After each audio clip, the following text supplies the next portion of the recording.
you can see for yourself. It's chaos. Definitely, it's ridiculous. Passengers waiting not so patiently, and the airlines scrambling to appease them. We are bringing extra planes into Denver. We're bringing bigger planes into Denver. We're bringing employees from our Washington Dulles hub.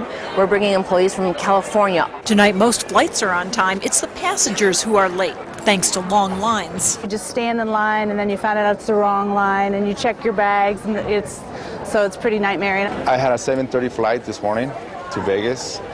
I was here two hours early. 2 hours just to get through security. They have 3 people working. That's extremely irritating to see. We feel horrible because our job is to get people from point A to point B, and we can't do that right now because we just don't have the seats. Stranded passengers pray for no-shows on flights that are already fully booked with confirmed travelers. We just got to sit here all day and wait. Odds of getting a flight out are not good. Not tonight, nor tomorrow, not Christmas. We are booked solid for the next couple of days with folks that were already booked on their flights, and then all of the people that we've been reaccommodating, 70,000 passengers, trying to fit them into just a couple of thousand seats over a period of a few days. Jan Tracy, 2 News.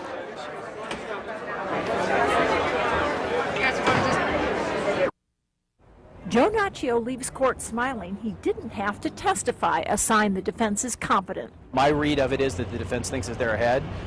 Certainly Joe Naccio has a constitutional right not to testify. But if they really were worried about it, they would put him on the stand, even though it's fraught with peril to have a defendant testify. Perhaps disappointing the jury. It is human nature for the jury to want to hear him, and they want to hear him say, I didn't do it. It certainly makes their job a little bit easier, but they must think that they're ahead in the case. Instead, Naccio's defense attorneys brought in an expert witness, University of Chicago business professor Daniel Fischel, who reviewed Naccio's stock trade history. With graphs and charts, he showed the jury Naccio traded less of his available options in 2001, the year in question, than in any of the previous 3 years. To show basically that Joe Naccio didn't accelerate his shares or didn't trade any more than what he normally would have. The jury was shown a video of Naccio shot late in the year 2000 talking with investors. When asked about his sale of options, he said either use them or lose them, that his options were going to expire.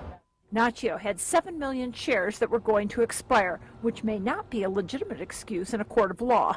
Which is not necessarily defense to insider trading, because frankly, if he had inside information, even if those were going to expire, he couldn't then sell them. If he had material non-public information, it's illegal at that point. Jan Tracy, News 2.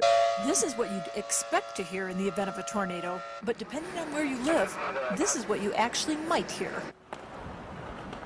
Silence, particularly in Weld County, where only 4 cities and towns in the entire area have tornado sirens: Fort Lupton, Evans, Kersey, and Alt. Just last month, the tornado siren in Alt went off, warning residents to take cover. While 4 miles away in the town of Pierce, there was no warning at all. Weld County Emergency Management says it's a matter of economics. Some of those sirens the cost is like $13,000.